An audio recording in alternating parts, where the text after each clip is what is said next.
Hey guys, welcome back to the Intentional Queen podcast. It's your host, Janine, and the life coach of Intentional Queen Journey, where I come to empower women to become the best versions of themselves on their self-love, self-healing, and growth mindset journey. I'm so grateful to have you guys, and I hope that you're having a good, happy new year for 2022.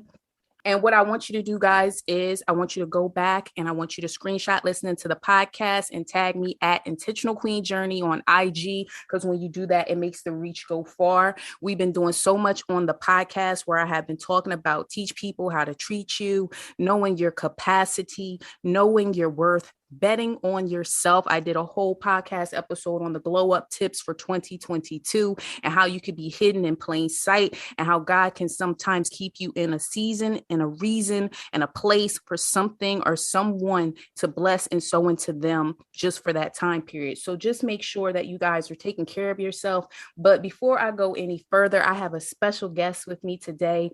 And this lovely young lady, I've known her for a while. We both are nurses, but I remember when she was a nursing student through our nursing sorority coming through. And now she a big girl doing big things. And I had to have her on the podcast today because she definitely is going to bless us about her journey with diabetes. That topic is very near and dear to me because of a family member that I lost to diabetes. And I just really want people to understand taking care of yourself and what self-care means. And she's going to definitely do it for you. So, Miss Shaina, I'm going to have you come on to the podcast. Welcome to Intentional Queen Podcast, my friend. Tell me a little bit about you. Yes, I am so happy to be here. Thank you so much for inviting me. So, I am a registered nurse and a certified diabetes care and education specialist. Yes. I am the manager at a minority owned hospital in the diabetes clinic, and I do a lot of education. We do what we call the self management education. So, what I do is I explain to people living with diabetes of all types what is happening in their body and what they can do at home to care for themselves. So it's all about empowering the diabetic to do all of their care at home. And then I hold their hand as long as they need their hand held, and I provide support and kind of back them up with the decisions that they decide to make about their care along the way. Oh, That's that's basically so what I good. I love it. I love it. So you do, besides for that, you have a little side business that you are developing. And I want you to talk more about that because as I said in the intro, how I feel about diabetes and how important it is for me. And I want you to discuss how and why you became doing this to this capacity. I'm just going to call it that because only you can break down about your business. Talk to me. Alrighty. So, yes, outside of working in the hospital setting as a diabetes educator, I realized in working in an underserved community or with one underserved community that it's not enough, right? So, I want my reach and my education to go further and be able to impact other underserved communities and underheard people living with diabetes. And that stems from me personally having a younger brother who was diagnosed with type 1 diabetes, which is an autoimmune disease, at the age of, he was 8 and I was 11 going on 12. And so at that time, my family did not know anything. We had not heard of any other Black child with this disease. We knew absolutely nothing and we were devastated. And so what I've learned in this journey with him and in this journey as a professional is that there are many other families who are impacted and have no idea what's going on. So I am the founder and the CEO of the Brown Skin and Insulin Collective, Yay, which yay. is, yes, it is a business that was created to raise awareness for diabetes through stories, both fiction and nonfiction. So I've already started my journey on the fiction side by creating a children's book series called Shia Learns, which is about a young Black girl who's diagnosed with type 1 diabetes and her journey to learning what that means. Oh, that's so good. So We getting the kids early, y'all. yes. So this book, it has honestly, I've had kids and adults alike tell me that they learned so much about what's happening in the body with the very first book. Shia learns about insulin. And I took that book and I marketed it to make it go even larger and wider. And right now it's being provided in all children's hospitals in the US to families that are newly diagnosed with diabetes through a partnership with a foundation called the Junior Diabetes Research Foundation, or JDRF. They're the biggest funding foundation for type 1 diabetes and finding a cure for that autoimmune disease. So adding my book to a bag that they give to all newly diagnosed families is a big deal. So I'm going to pause you right there because you deserve a clap right there. Listen, y'all need to understand this is a blessing. So she has created a book. We're going to give you all that information at the end of the interview because I want you guys to go ahead and support her any way you can, especially if you have a member of your family that has diabetes. So she said this book is good for adults and kids alike. Mm-hmm. And one thing I wanted to just touch on real quick before we move forward is that my cousin, I call her my sister cousin because that's how close we were. And we were the same age and she died a couple years ago.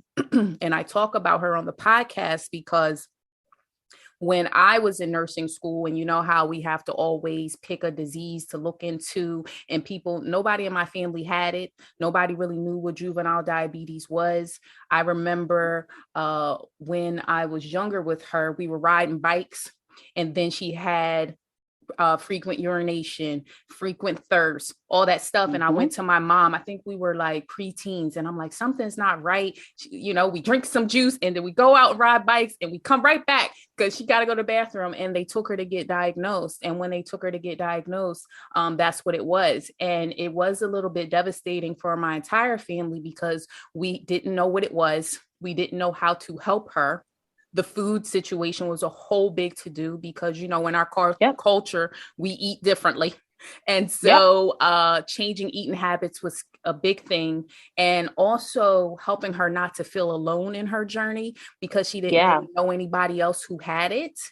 And it also brings me back to, not to get too far off topic, but that movie Still Magnolias, where it talks about, I think Julia Roberts was the one in there with the diabetes, and they talk about how your kidneys and having a kid and how that can affect your kidneys, right? And when they give them steroids, and I think she passed away in the movie because she decided to have her child, but she had already had so much damage to her kidneys that it caused kidney failure to the extent that it caused her to have more chronic illness that led to her death. And I feel like people need to have more awareness. And I feel like you're giving people that awareness that the things that you do now do affect your future, and things are happening within your body that you do have to take care of yourself. So I'm just kudos you right now. And like I said, I'm trying not to get teary-eyed because this is a topic near and dear to me. And that's why I wanted to share this space today with you. So let's talk some more. We did a little pre-interview, but there was so much, girl, that we wanted to talk about. So tell me what your word of the year is.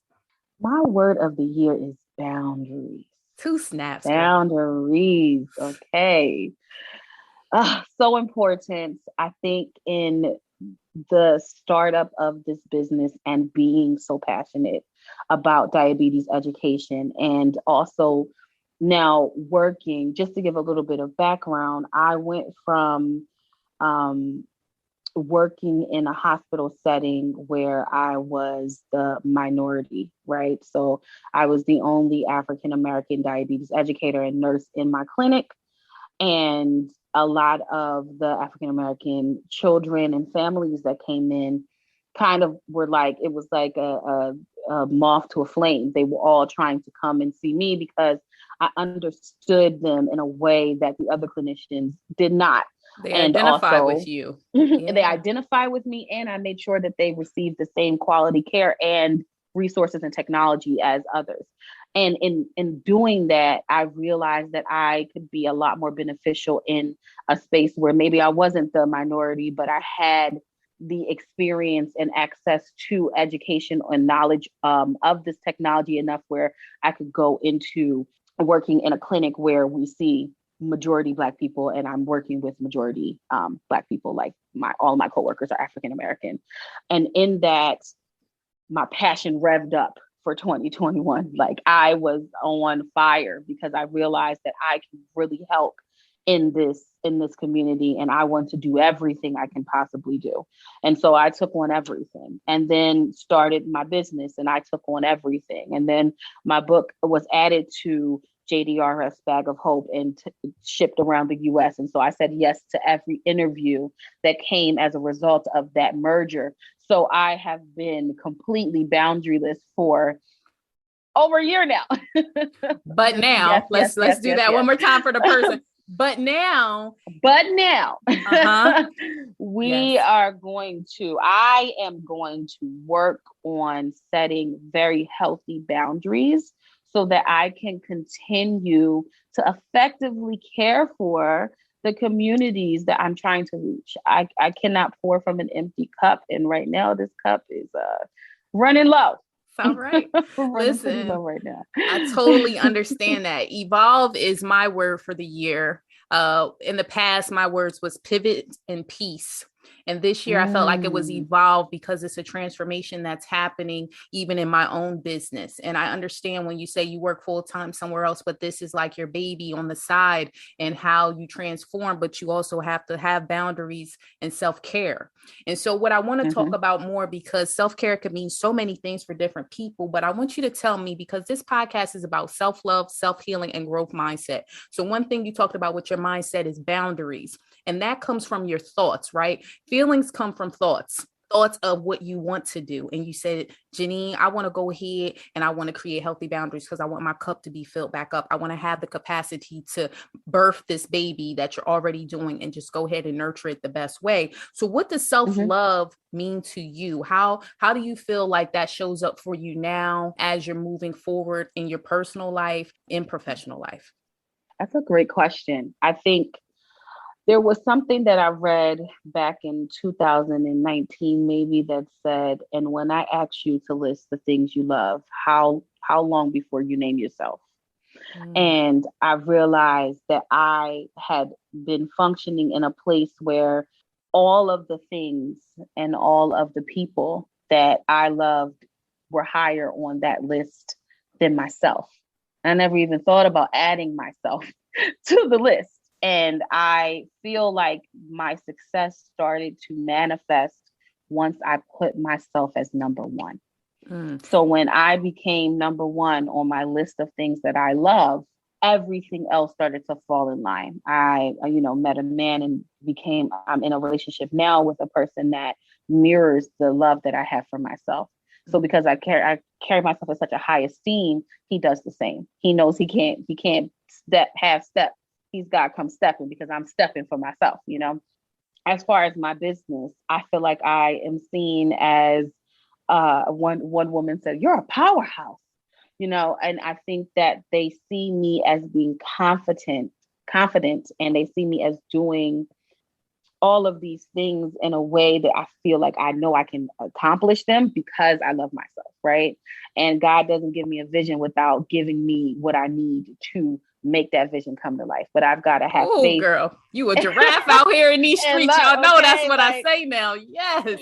So I'm like, of the love that I have for myself, I continuously make sure that I keep that firm, because I need it as I continue to try to be a successful entrepreneur, as well as a successful employee, as well as in a successful romantic relationship, as well as in successful platonic relationships, all of that balance of life. The balances of life it's so important to keep myself right there at the top so that the balance can continue to happen.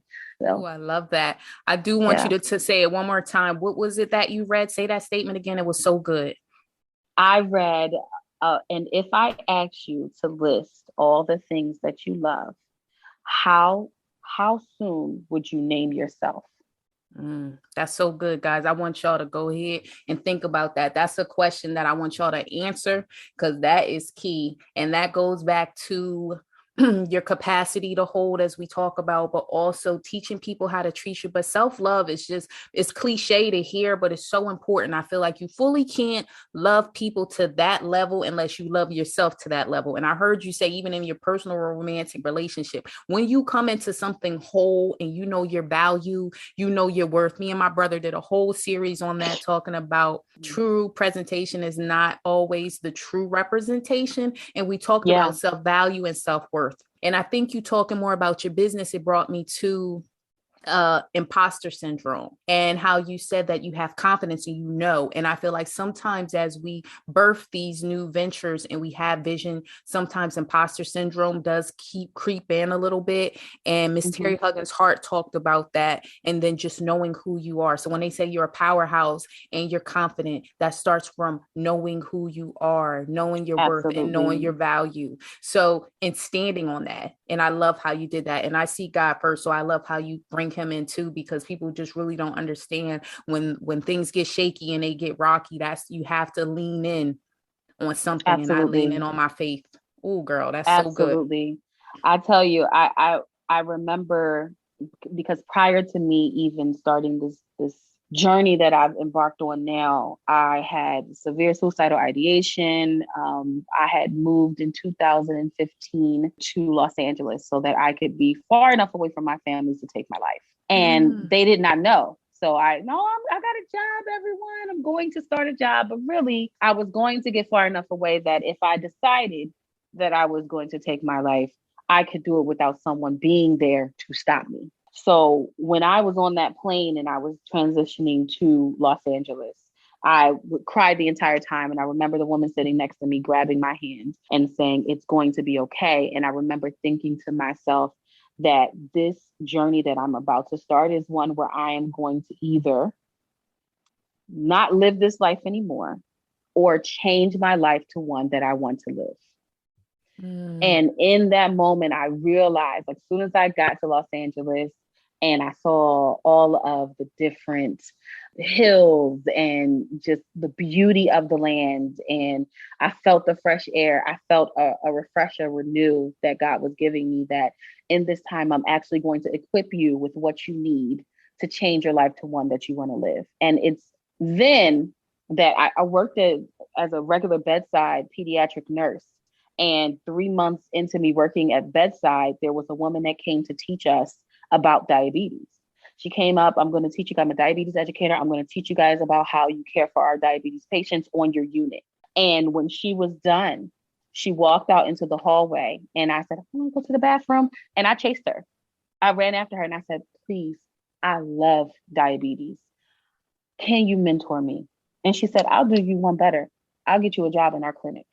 Ooh, and I looked at her like, this is 3 months into me moving to LA.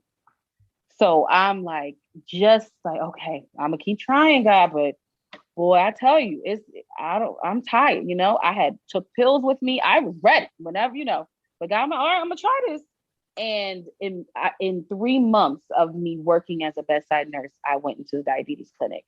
And when I say I thrived in that environment, I thrived. And I realized that this was me embarking on my purpose. And to now fast forward to 2022 and see how far I've come as a diabetes educator, and to no longer have suicidal ideation, and to come back to where I started and be able to continue to thrive, it just lets me know that, God is all up and in this. And I remember even then having intense therapy sessions. And one time saying to my therapist, "You keep telling me to love myself, but I don't know how. How do I do it? How do I love myself? I don't know." And she said, "The fact that you asked that question, you're going to get your answer. The fact that you just asked that question, I promise you're about to start getting your answer." And the way that I have found to love myself is by giving myself what it needs, giving myself. Say it one more time in the back. I'm hiding. Come on now. One more time in the back. Say that one more time. The way that I learned how to love myself is by giving myself what I need. So I needed movement. I needed water. I needed meditation. I needed, normalize this. I needed medication, okay, for Which is anxiety okay. and depression. And that's okay. These are the things that I need in order that I need to give myself so that I can show myself that I love myself.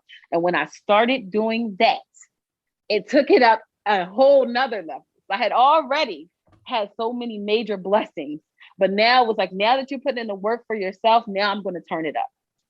And so that's where we are now. Listen, I'm going to clap. I'm going to take a pause, one, because we want to commend you on your bravery of speaking about things that a lot of people keep in the silence. Yeah. I'm going to commend you on that. That's heavy. Thank you. That's heavy. And you just released and you just broke someone free when they hear this. You just broke someone free. Okay. I'm trying to hold it back for you, girl. Your test just became a testimony for somebody. You just broke somebody free. Wow. We have broken people free on this podcast. And I'm letting you know, you just broke somebody free. Okay. Wow. Overcoming things, using your pain and putting purpose. You just did that. That's so good because that's the way you give back. And I feel like God takes you higher, and you weren't even looking for that diabetes educator job. But if you had never went over there and you never sat in that meeting and you never ran up to her, look at what has, right, listen, ran up to her. If you had never did those actions because you were at a place, I call that, because, I always talk about the butterfly, and that's why it's a logo. There's an 8 in the middle because I believe it's a journey. But when you go through the cycles of metamorphosis of a butterfly, you start out as a bruised caterpillar. Okay. And that's when you feel alone. Those were the moments you were having that. I feel like you're in the wilderness. Nobody understands. You can't even come out. But then God send you somebody, and you go in the cocoon and you do the work, and you see how you started saying, you know what, I need to make a change. You start asking questions to your therapist, and then you started seeking the answers and leaning into your faith, and God started to order your steps. And then when you felt strong enough, you birthed this book, this whole thing, and it's just becoming a whole on success. And I'm just so happy and thankful and blessed and just cheering you on, girl, because it all started from that plane ride. And I was listening because you had intentions on what you thought, but God used it to his advantage. And you just set somebody free, girl. You set somebody free right there. That's a whole word. I'm telling you. What is something you will go back and tell your younger self? Keep going. That's what, if I could go back and speak to even the me that in 2015 that was in an abusive relationship and just wanting to I could go back to her right now. Just keep going.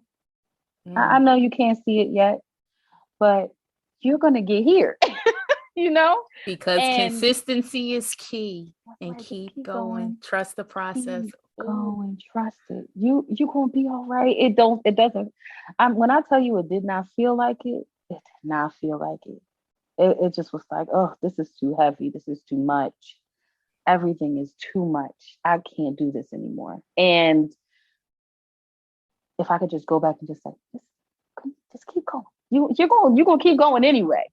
But let me just reassure you that it's worth it to keep going. Let me just give you that reassurance, because I think that was the one thing for me at that time, which is needing reassurance that if I kept pushing through these difficult times, that there would be reward at the end. That if I did have that, because the faith was a mustard seed.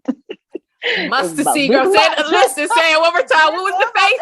It was a mustard seed, about that much faith in it. Just I'm talking about a little dash of faith. Hold on to that little bit of faith. Watch what happens. Whew. Man, that's what I would say. That's a word, girl. Listen, I'm pausing because that's a word.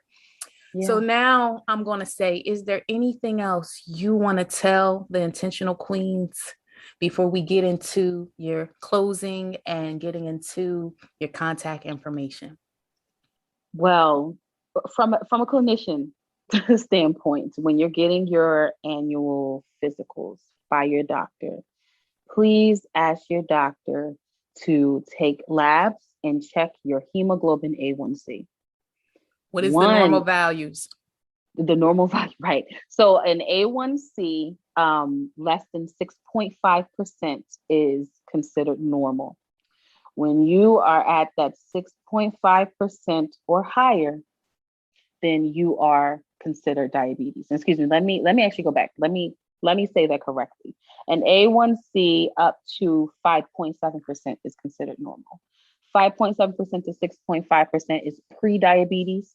Does not mean you have diabetes, but it means that you are close to, you are at risk of getting diabetes. So you should probably do some lifestyle changes so that it does not happen. You can stop diabetes from progressing and moving forward.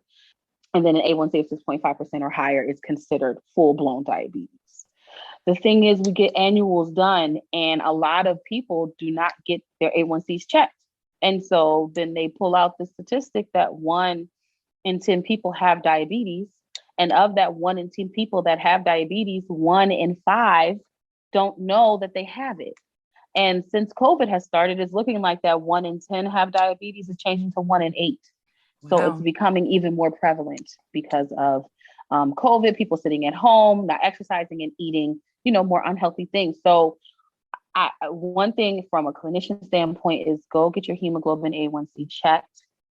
If you are less than 5.7%, then okay. If you are between that 5.7% to 6.5%, please start exercising. I suggest 150 minutes of physical activity per week. That's just 30 minutes, 5 days a week at minimum. Moderate activity. You don't have to go crazy. And then if you are 6.5 or higher, please go see a diabetes educator. Try to be seen in a diabetes clinic. Do not just be seen by your primary care provider. Ask for referral for an endocrinologist because your primary care physician does not know enough to manage your diabetes properly. I promise you, they do not know. And what usually happens is they try to do it for years, and then that person starts to have complications, and then they end up at an endocrinologist and seeing me, a diabetes educator. When if I could help you from the beginning, we could even potentially get you off of diabetes medication. So that's my spiel that's from your a word clinician standpoint. Yes, that's my word. So what I do want to do, listen, it's all about fun here. Listen, we all about being our authentic self. And me, you talked about that at the beginning of our pre-interview, but I want to dig a little bit more because you know how I feel diabetes is near and dear to me. So it's a few things I want to go into about that. And then we're going to close this up. One, I want you to give me some more information on complications. Yes. And signs and symptoms outside of lab values that can clue people in that they need to be seen.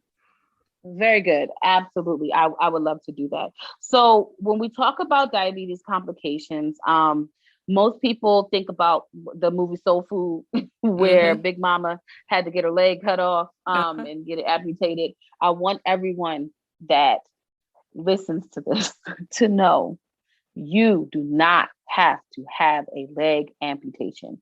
I have so many of my, I would say between the ages of 45 to 80 that I see in this clinic that go, oh, my diabetes is fine because I still have my legs. And I know someone who lost both their legs or lost their toes and I still have so I'm good. And they have really bad kidney function right now and don't realize that plays a big part as well. So it's important to know that you do not have to lose limbs. And it's also important to know that there are other complications that can be caused from having high blood sugars for a prolonged period. So living with diabetes does not mean you have to have complications if you manage your blood sugars. However, no one's perfect, right? So sometimes blood sugars may run higher. So we're talking about above 200, right? But if we're talking your blood sugars have been above 200 for months to months to months to years, then you're starting to put yourself at increased risk for stroke, heart attack, gum disease. That's a big one. People don't realize how their gums, with there being more sugar in your mouth, can really be affected. You're also putting yourself at high risk for kidney disease and kidney failure. That's probably the biggest one.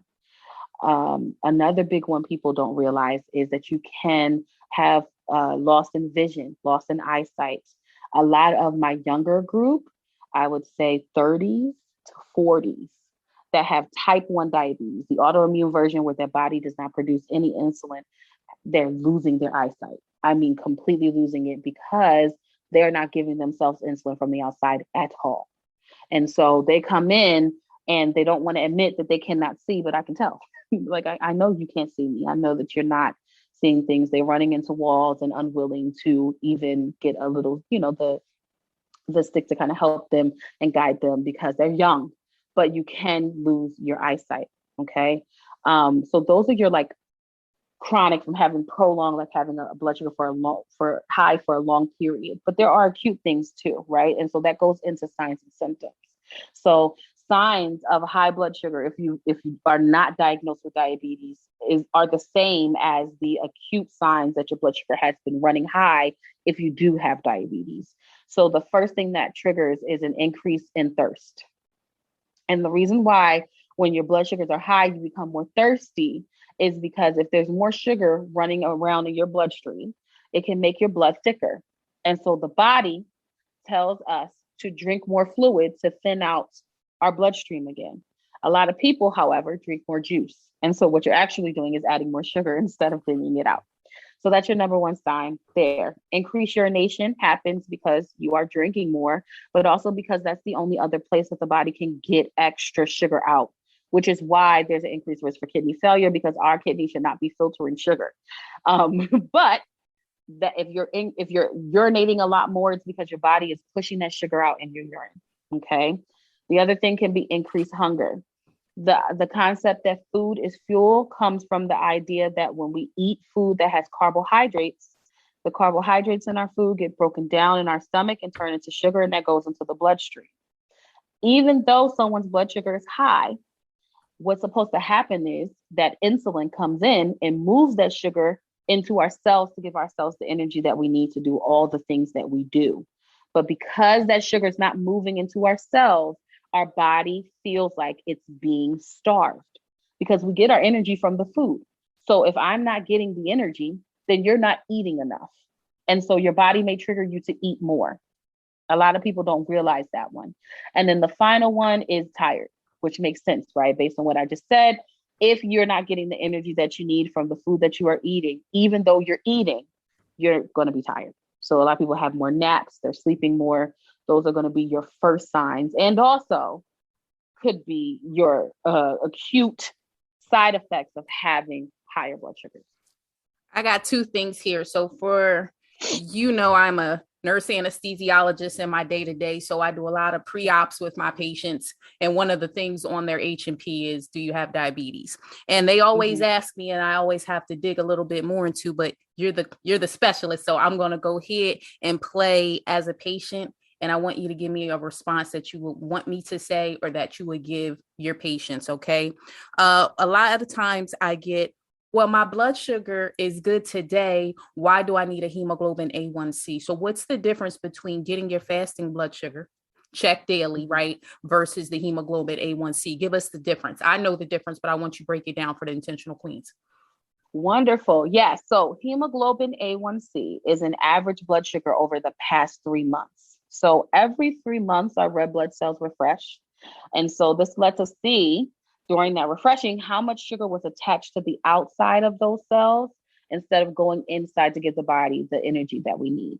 Now, when you're doing your finger sticks, when you're doing your spot check blood sugars, or even if you have a continuous glucose monitor, what you're looking at is quick snapshots of what's going on.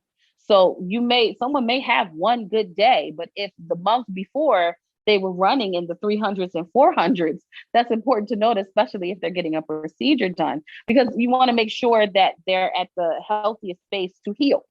And if your blood sugars have been running high, then your body cannot heal as well.